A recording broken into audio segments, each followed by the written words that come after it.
laying open the sinful and lamentable effects of slavish and inordinate fear, both in carnal and regenerate persons. Section 1st. Having taken a view in the former chapters of the kind and causes of fear, and seen what lies at the root of slavish fear, and both breeds and feeds it, what fruit can we expect from such a cursed plant but gall and wormwood, fruit as bitter as death itself? Let us then, in the next place, examine and well consider these following and deplorable effects of fear, to excite us to apply ourselves the more concernedly to those directions that follow in the close of this treatise for the cure of it. And effect 1. The first effect of this sinful and exorbitant passion is distraction of mind and thoughts in duty. Both Cicero and Quintilian will have the word tumultus, a tumult, to come from timor multus, much fear. It is a compound of those two words.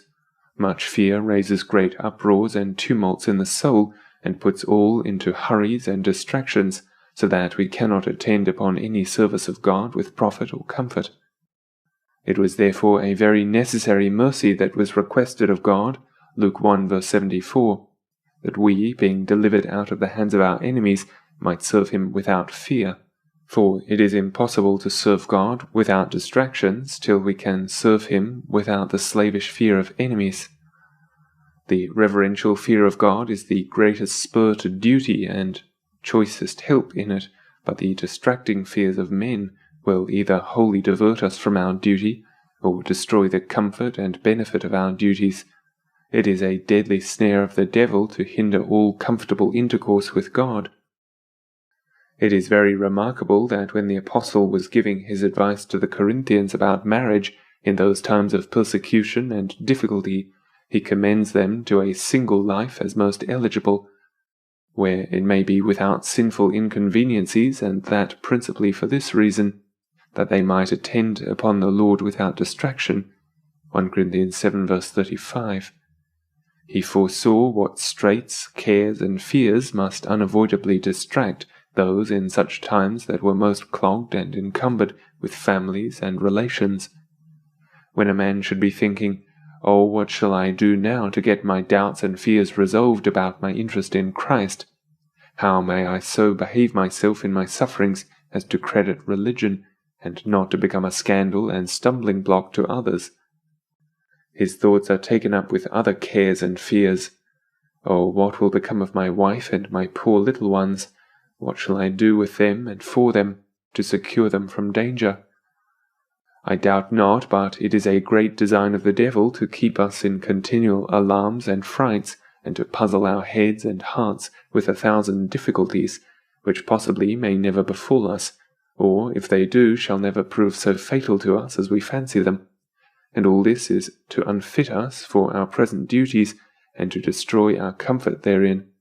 For if by frights and terrors of mind he can but once distract our thoughts, he gains 3 points upon us to our unspeakable loss. 1.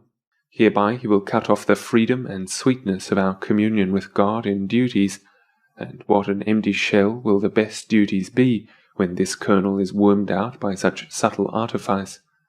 Prayer, as Damascene aptly expresses it, is anavasis to no, the ascension of the mind or soul to God. But distraction clips its wings. He can never offer up his soul and thoughts to God that hath not possession of them himself, and he that is under distracting fears possesseth not himself. The life of all communion with God in prayer consists in the harmony that is betwixt our hearts and words, and both with the will of God. This harmony is spoiled by distraction, and so Satan gains that point. 2. But this is not all he gains, and we lose by distracting fears, for as they cut off the freedom and sweetness of our intercourse with God in prayer, so they cut off the soul from the succours and reliefs it might otherwise draw from the promises.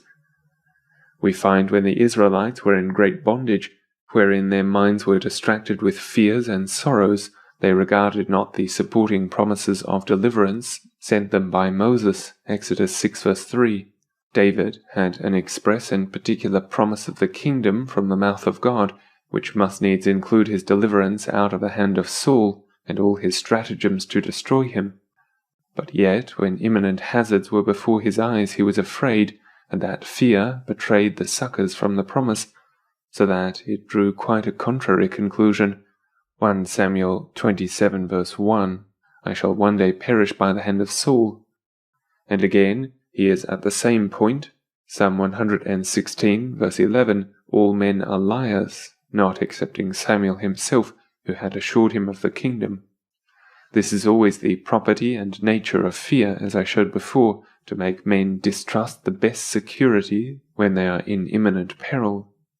But oh, what a mischief is this to make us suspicious of the promises which are our chief relief and support in times of trouble.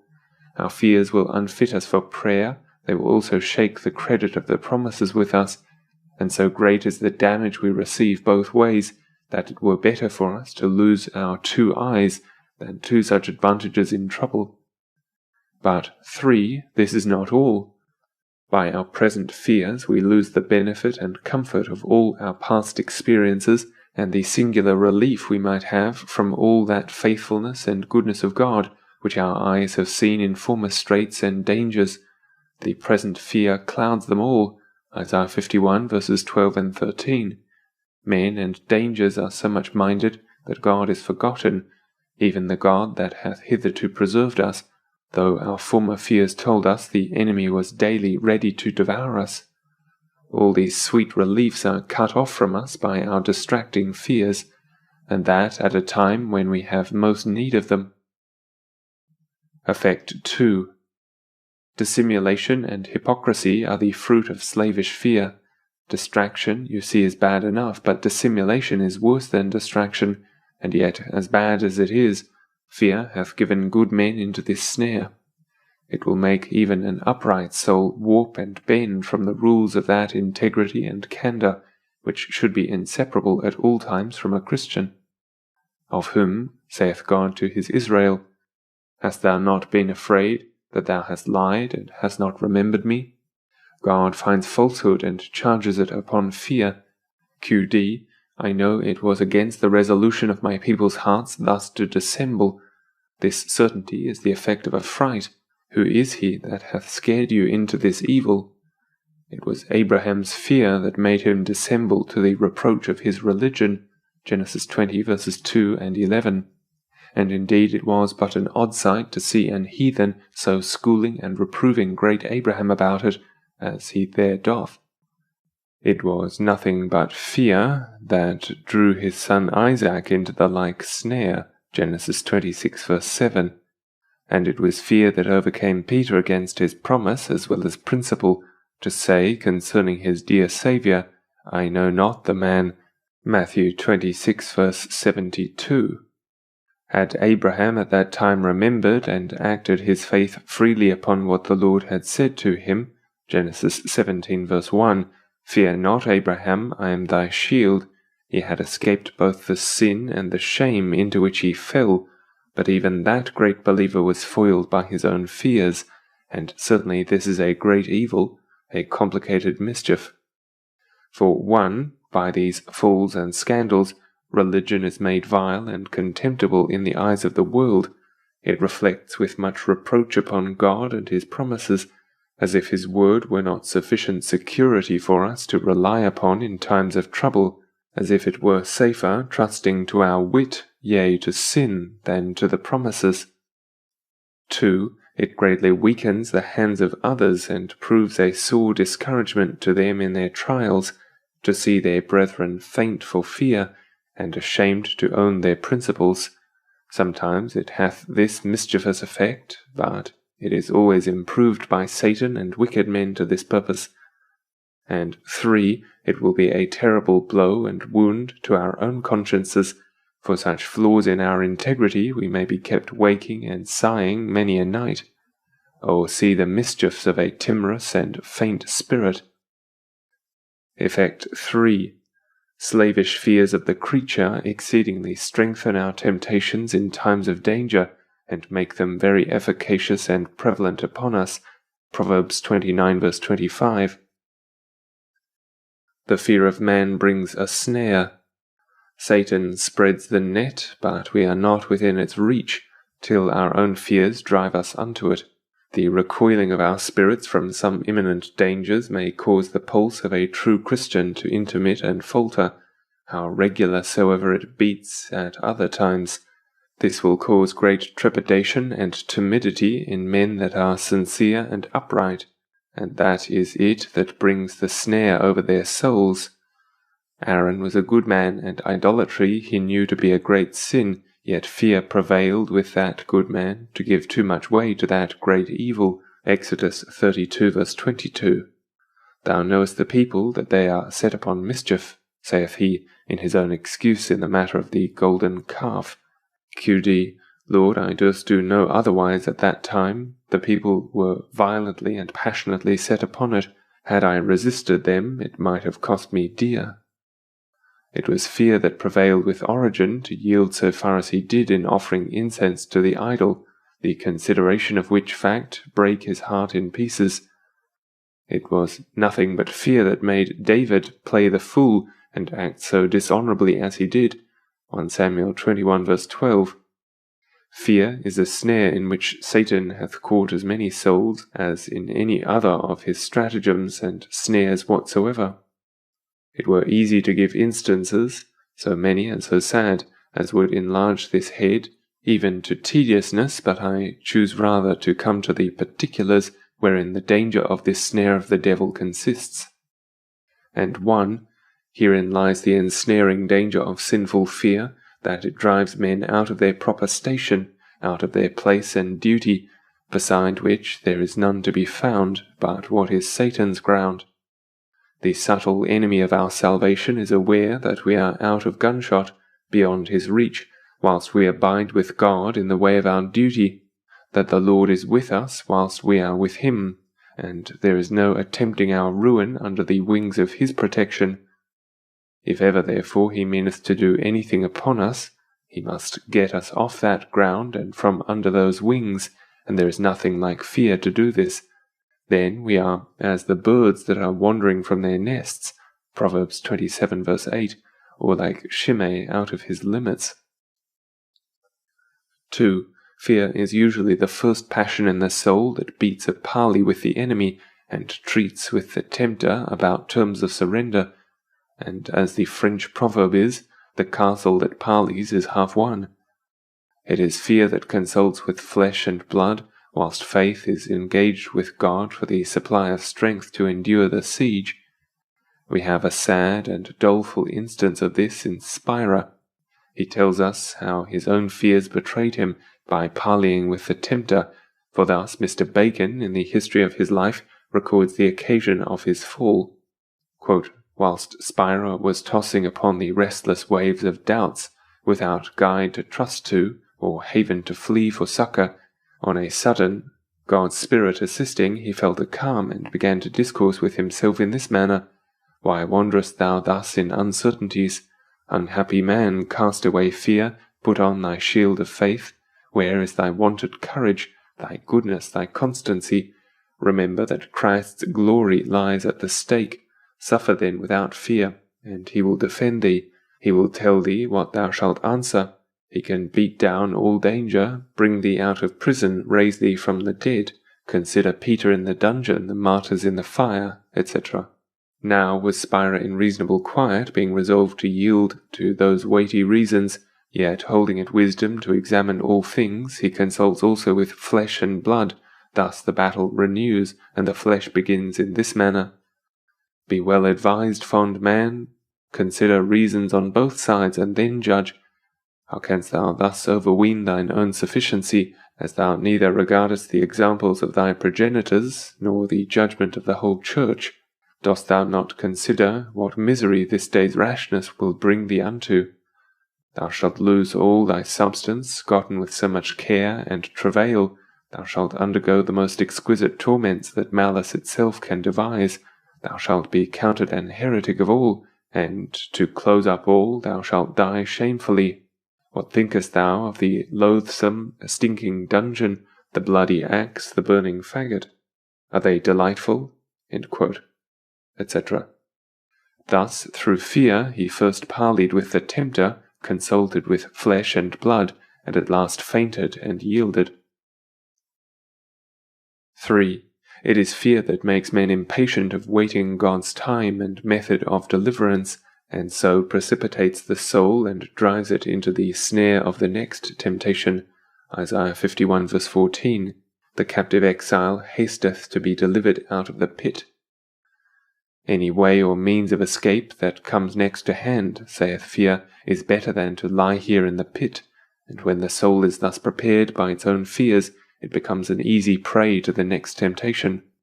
By all which you see the mischief that comes by fear in times of danger. Effect 4. Fear naturally produceth pusillanimity and cowardliness in men, a poor, low spirit that presently faints and yields upon every slight assault. It extinguisheth all Christian courage and magnanimity wherever it prevails, and therefore you find it joined frequently in the Scriptures with discouragement. Deuteronomy 1 verse 21. Fear not, neither be discouraged, with fainting and trembling. Deuteronomy 20 verse 3. Let not your hearts faint, fear not, and do not tremble, with dismayedness. Deuteronomy 31 verse 6, and faint-heartedness. Isaiah 7 verse 4. These are the effects and consequence of sinful fear, and how dangerous a thing it is to have our courage extinguished and faintness of heart prevail upon us in a time when we have the greatest need and use of courage, and our perseverance, peace, and eternal happiness rely and depend so much upon it. Let all serious Christians judge. It is sad to us and dishonorable to religion to have the hearts of women, as it is said of Egypt, Isaiah 19 verse 16, when we should play the men, as the Apostle exhorts us, 1 Corinthians 16 verse 13. We find in all ages those that have manifested most courage for Christ in time of trial have been those whose faith hath surmounted fear, and whose hearts were above all discouragements from this world. Such a man was Basil, as appears by his answer to Valens the emperor, who, tempting him with offers of preferment, received this answer, quote, "Offer these things," said he, "to children," end quote. And when he threatened him with grievous sufferings, he replied, quote, "Threaten these things to your purple gallants, that give themselves to pleasure and are afraid to die," end quote. And this was the spirit of courage and magnanimity with which the generality of the primitive Christians were animated. They feared not the faces of tyrants, they shrunk not from the most cruel torments, and it redounded not a little to the credit of Christianity when one of Julian's nobles, present at the tormenting of Marcus, Bishop of Arethusa, told the apostate to his face, quote, "We are ashamed, O Emperor, that Christians laugh at your cruelty and grow more resolute by it," end quote. So Lactantius also testifies of them, quote, "Our women and children, saith he, not to speak of men, overcame their torments, and the fire cannot fetch so much as a sigh from them," end quote.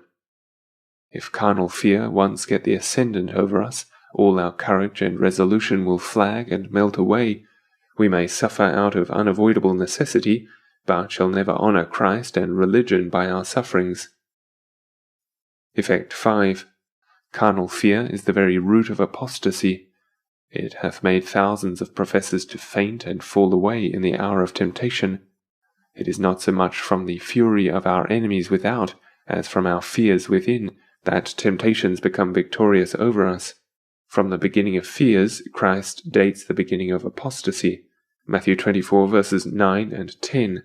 Then shall they deliver you up to be afflicted, and shall kill you, and ye shall be hated of all nations for my name's sake, and then shall many be offended. When troubles and dangers come to an height, then fears begin to work at an height too, and then is the critical hour. Fears are high and faith is low, temptation strong and resistance weak. Satan knocks at the door, and fear opens it, and yields up the soul to him, except special aid and assistance come unseasonably from heaven. So long as we can profess religion without any great hazard of life, liberty, or estates, we may show much zeal and forwardness in the ways of godliness, but when it comes to the sharps, to resisting under blood, few will be found to own and assert it openly in the face of such dangers. The first retreat is usually made from a free and open to a close and concealed practice of religion, not opening our windows as Daniel did to show we care not who knows we dare worship our God and are not ashamed of our duties, but hiding our principles and practice with all the art and care imaginable, reckoning it well if we can escape danger by letting fall our profession which might expose us to it.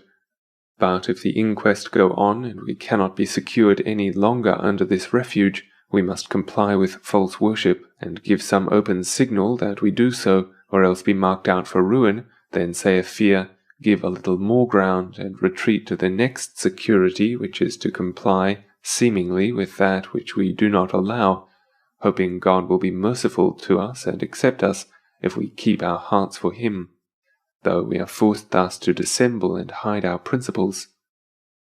Eamus ad communem errorum, said Calderinus when going to the Mass. Let us go to the common error, and as Seneca adviseth about worshipping the Roman gods, in animo religionem non habeat, sed in actibus fingat, let us make a semblance and show of worshipping them, though our heart give no religious respect to them. But if still the temptation hunts us farther, and we come to be more narrowly sifted and put to a severer test, by subscribing contrary articles, or renouncing our former avowed principles, and that upon penalty of death, and loss of all that is dear to us in this world. Now nothing in all the world hazards our eternal salvation as our own fears will do. This is like to be the rock on which we shall split all, and make an horrible shipwreck both of truth and peace. This was the case of Cranmer, whose fears caused him to subscribe against the dictates of his own conscience, and cowardly to betray the known truth.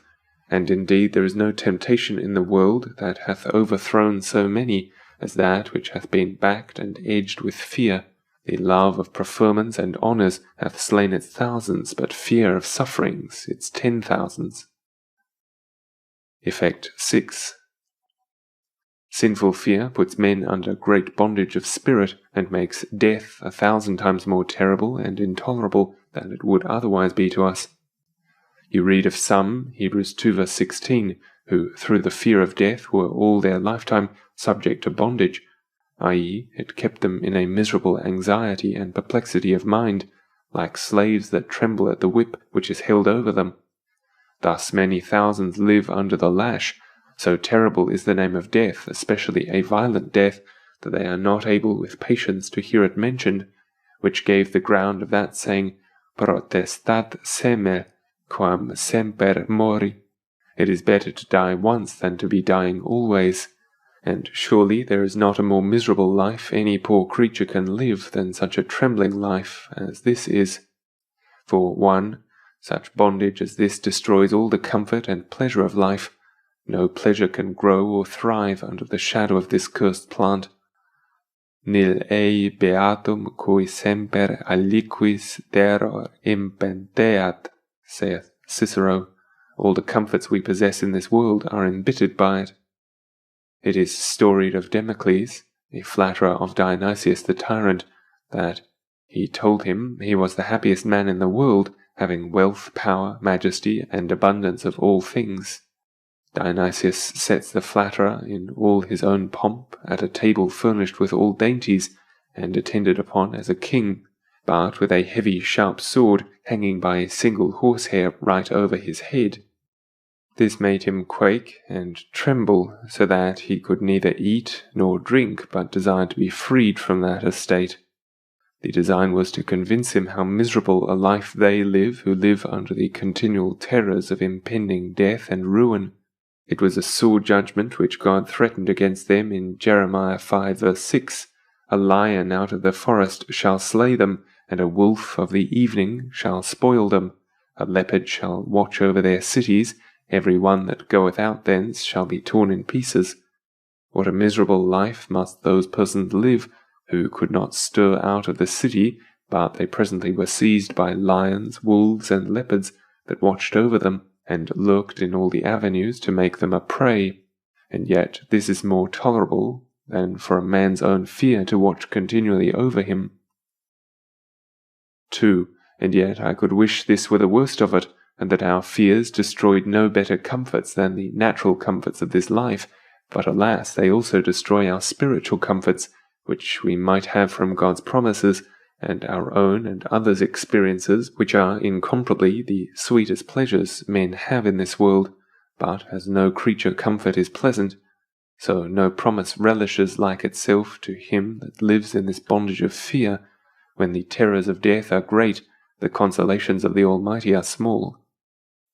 In the written word are found all sorts of refreshing, strengthening, and heart-reviving promises, prepared by the wisdom and care of God for our relief in the days of darkness and trouble, promises of support under the heaviest burdens and pressures. Isaiah 41 verse 10. Fear not, for I am with thee. Be not dismayed, for I am thy God. I will strengthen thee, yea, I will help thee, yea, I will uphold thee with the right hand of my righteousness. A promise able to make the most timorous and trembling soul to shout with the joy of men in harvest, or as they that divide the spoil. There are found the encouraging promises of defense and protection, Isaiah 27 verses 2 and 3, and Isaiah 33 verse 2, promises that lead us unto the almighty power of God, and put us under the wings of his care in time of danger.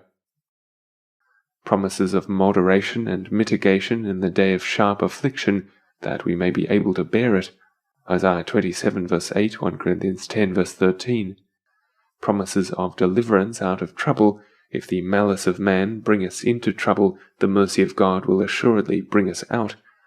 Psalm 91 verses 14 and 15, Psalm 125 verse 3. And, which are the most comfortable of all the rest, promises to sanctify and bless our troubles to our good, so that they shall not only cease to be hurtful, but by virtue of the promise become exceeding beneficial to us. Isaiah 27 verse 9, Romans 8 verse 28. All these promises are provided by our tender Father for us against a day of straits and fears, and because he knew our weakness and how apt our fears would be to make us suspect our security by them, he hath, for the performance of them, engaged his wisdom, power, care, faithfulness, and unchangeableness. 2 Peter 2 verse 9, Isaiah 27 verses 2 and 3, 2 Corinthians 16 verse 9, 1 Corinthians 10 verse 13, Isaiah 43 verses 1 and 2. In the midst of such promises so sealed, how cheerful and magnanimous should we be in the worst times, and say as David, Psalm 49 verse 5, Why should I fear in the day of evil? Let those that have no God to flee to, no promise to rely upon, let them fear in the day of evil. I have no cause to do so. But even from these most comfortable refuges in the promises, our own fears beat us. We are so scared that we mind them not so as to draw encouragement, resolution, and courage from them. Thus the shields of the mighty are vilely cast away. So for all the choice records of the saints' experiences, in all former troubles and distresses, God hath, by a singular providence, aiming at our relief in future distresses, preserved them for us. If danger threaten us, we may turn to the recorded experiences his people have left us of the strange and mighty influence of his providence upon the hearts of their enemies to show them favor. Genesis 31 verse 29, Psalm 16 verse 46, Jeremiah 15 verse 11. There are also found the ancient rolls and records of the admirable methods of his people's deliverance, contrived by his infinite and unsearchable wisdom for them, when all their thoughts have been at a loss and their understandings posed and staggered. Exodus 15 verse 6, 2 Chronicles 20 verses 12 and 15, 2 Kings 19 verses 3 and 7. There are the recorded experiences of God's unspotted faithfulness, which never failed any soul that durst trust himself in its arms. Micah 6 verses 4 and 5, Joshua 7 verse 9. There are also to be found the records of his tender and most fatherly care for his children, who have been to him as a peculiar treasure in times of danger. Psalm 40 verse 17, Deuteronomy 32 verses 10, 11 and 12, Isaiah 49 verse 16, Job 49 verse 16, and chapter 36 verse 7, 2 Chronicles 16 verse 9. All these and many more supports and cordials are made ready to our hand, and provided for a day of trouble, but alas, to what purpose, if our own fears so transport us that we can neither apply them, nor so much as calmly ponder and consider them? 3. To conclude, by these fears we are deprived of those manifold advantages we might gain by the calm and composed meditations of our own death, and the change it will make upon us, could we sit down in peace and meditate in a familiar way upon death, could we look with a composed and well-settled mind into our own graves, and not be scared and frightened with the thoughts of death, and startle whenever we take it, though but in our thoughts, by the cold hand, to what seriousness would these meditations frame us, and what abundance of evils would they prevent in our conversations? The sprinkling of dust upon new writing prevents many a blot and blur in our books or letters, and could we thus sprinkle the dust of the grave upon our minds, it would prevent many a sin and miscarriage in our words and actions. But there is no profit or advantage redounding to us either from promises, experiences, or death itself, when the soul is discomposed and put into confusion by its own fears. And thus you see some of those many mischievous effects of your own fears.